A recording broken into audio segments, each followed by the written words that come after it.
from Halloween. And also, how many have heard of the word Samhain? S-O-W-E-N, Samhain. That's how it's pronounced. Samhain is the Druid name for what you call Halloween. And Samhain, the word S-O-W, or sow, is a female pig. See, you got to connect it to these devils because they worship the pig. The pig is in everything they do. As we get into Easter, you're going to see how the pig plays into Easter as well. See, and I got to say devils, but I don't want to confuse anybody. They're devils. And we got to start calling them devils. You know, we call white people, they devils. Because only devils do what they do. So we got to clearly separate ourselves. Now, these devils, in their Samhain celebration, they believe that the 3 days, which is, I think, Friday, today, tomorrow, right before the so-called Halloween, are 3 days that the normal world and the chaotic world clash. So they believe in having 3 days of just total chaos. And that's the Druid way of putting things in balance. So for 3 days, men are supposed to dress like women. Women are supposed to dress like men. For 3 days, they're supposed to commit all types of crime and mayhem and go unchecked for 3 days. Do we see that pattern now? Yes. Do we see that going on more than 3 days? But do we see that especially in these 3 days? Yeah. Now, who do we see doing all this? No. Us. We do this. You reading your newspaper lately? Every time around this year, a report goes out that the gangs are going to have initiations, crime is going to rise, and then we get, and I used to do it too, we get geared up, we go buy eggs. You know, we throw eggs at everybody. We go out and try to hurt, some of us hurt each other. We've totally bought into this devil philosophy, this so-called European philosophy of mayhem and chaos. Now, I went to a site called neopagan.net. Please write that down. Neopagan.net. You know, because if you want to know the truth, you got to go to the source. Because if I'd have walked in, not saying this room, but I got to keep it even in some cultural circles.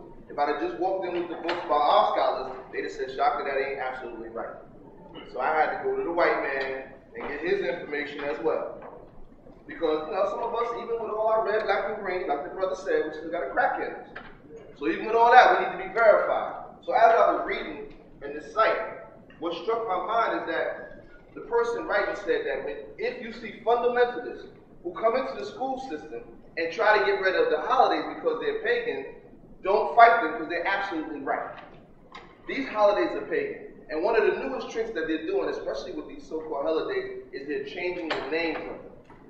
See, I went through it with my children because I don't believe in this stuff. So I went, you can't fool me. This is still the pagan celebration. What they're saying now, no, we don't celebrate Halloween because we know some children don't like that. So we're celebrating the harvest. Right. It's the harvest celebration. Well, hello, that's what it was called in the very beginning. It didn't get called Halloween until the Christians came in. And they called it the Day of Hallows, or the Holy Day of All Hallows. It was first called the Festival of the Feast. And during this Festival of the Feast, they would commit all these atrocities in the name of this festival. So what they're doing actually in the schools is taking us right back to the truth. They're actually telling us the same thing that they always wanted to tell us. But now, they flipped it backwards. How many of you celebrate Easter, or know somebody that celebrates Easter, or fights every year with people for celebrating Easter? I do. You know, some of us are recently out of that. You know, Dr. Khalid Abdul Muhammad, my teacher, one day he said that he finds himself psychologically caught in these so-called HELL-A-Days. And that one day he was walking through a supermarket, and you know how they play the jingles over the microphone? Yeah. He said he heard it, and he started singing the jingle. And he had to catch himself. Like, you know, I know better than this. You see? Every year, they pump this a little harder on us, a little harder. And the further or the closer we get to being African, the more they pump it. I saw a Christmas tree in the window the other day. They put up a Christmas tree. Already they pushing this real hard on us. In Ghana, I was coming back in December when it was Santa Claus. Oh. Exactly. Having all this sun. All of a sudden. He had the suit on. Yeah, they're not playing. They have to, like the brother said, they have to psychologically keep us locked. And they keep us worshiping them with these HELL-A-Days. I say HELL-A-Days. I don't like to say holiday because that's too close to what they mean when they say holy day. Right. So we got to start saying HELL-A-Days. Because anytime they worship something, it's hell for us. And that's real. Now, this so-called Easter, Nimrod, he marries his mother, Esther. and they have a child. So to explain this incest, they create immaculate conception stories and tell the people that this was a gift from God. And now the people celebrate Esther's birthday, which later becomes Easter. The rabbit that you see is a sign of fertility. To the Jewish, the Europeans, the rabbit represents fertility, life. So now, the egg and the rabbit together are dual signs of fertility. So now the Easter egg hunt, they would take a woman, a virgin, and they would really paint her blue, or red, or any color depending on the season, or the moon at the time. And they would set this woman loose. And the well-to-do, or the rich, or the honored in that society were allowed to go hunt her. And if they captured her, they could impregnate her. That was the beginning of the Easter egg hunt, or Esther's egg hunt. The poorer people, of course, couldn't be involved in this game. So what did they do? They went and got real eggs. And they would paint these eggs colorful. Every color represented a different season or a different part of this particular ceremony. And they would hide the eggs as their way of being included in this grand ceremony. Now, every year, we have the White House, where it's the honorary Easter egg hunt. And who goes there? If your child gets to go, it's supposed to be an honor. They actually have essays in schools, and the winner of the essay gets to go to the White House.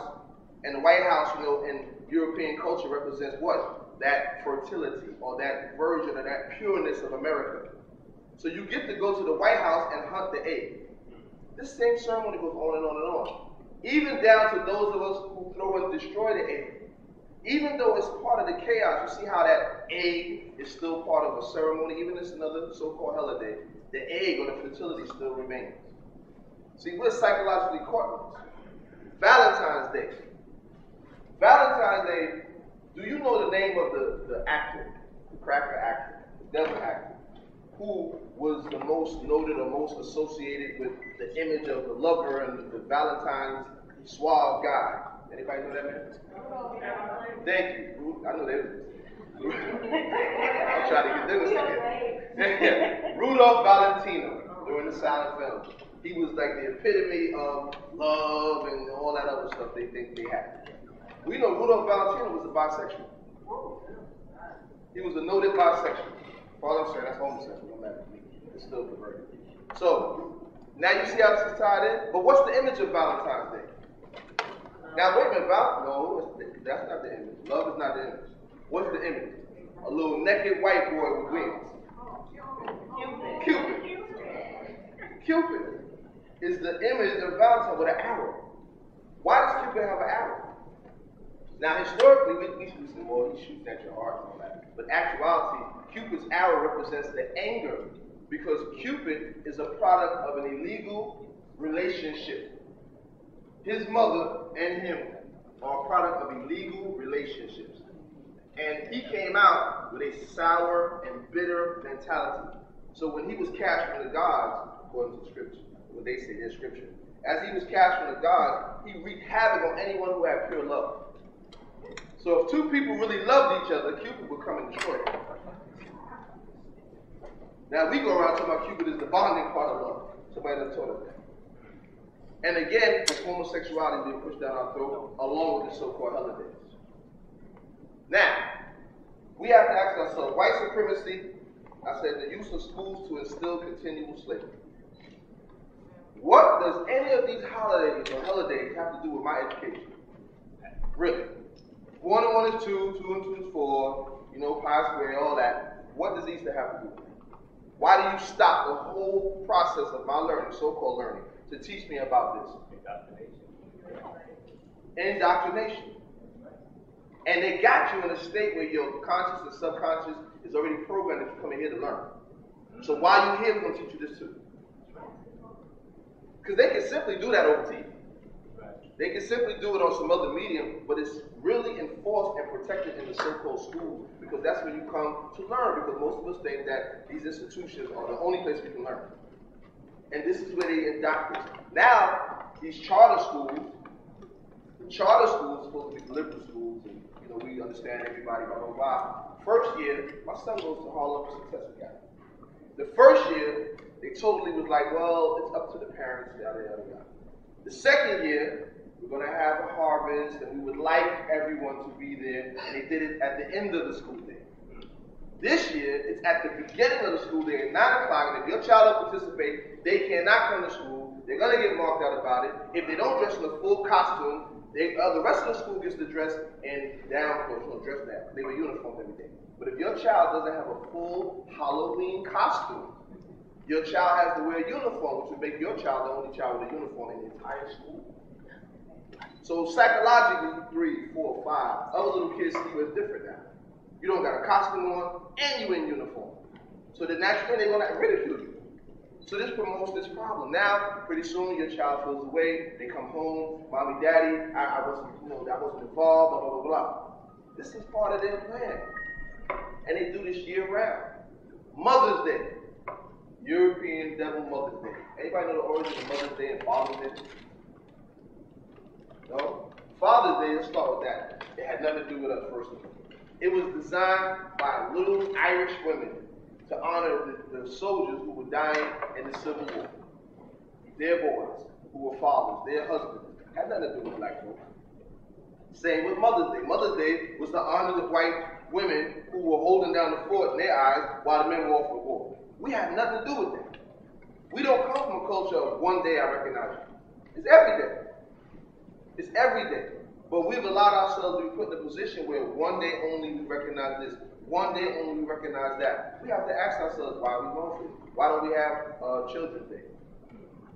Why don't we have Cat Day, Dog Day? Why don't we have Goldfish Day? We only do what they say do and when they say do it because this is part of that indoctrination to make sure you're still alive. Let's go back to this so-called Halloween. Now, anybody know this? Give me what you think the jack-o'-lantern is. What was that about? The pumpkin, the jack-o'-lantern. Anybody know the story behind that? Huh? Ghost? Close? Yes. Yeah. You know why they first just cut that lantern and put it out on the window? Nope. It's the Irish folklore of a man named Jack. And Jack tricked the devil. He was a trickster. He tricked the devil and told the devil, climb up in a tree. I want to see if you can get up there. And when the devil got in the tree, according to the story, Jack put a bunch of crosses down, the devil couldn't get out. Then he told the devil, if you don't take my soul, I'll let you out the tree. As long as you don't never take my soul. And the devil said, okay. So when he got down, the devil went back to hell, according to this myth. And then the European Jack died and goes to heaven. They say, well, according to them, you were too bad, you can't come in here. So then he goes back to the devil. The devil said, well, you can't come here because I don't have a soul. So he walks around with his lantern all day trying to find his way in the black abyss. And this is what we run around quickly to get a pumpkin, or the turnip at first, to get the pumpkin and cut it out. We don't even know what we're doing. We don't even know what we're doing and why we're doing this.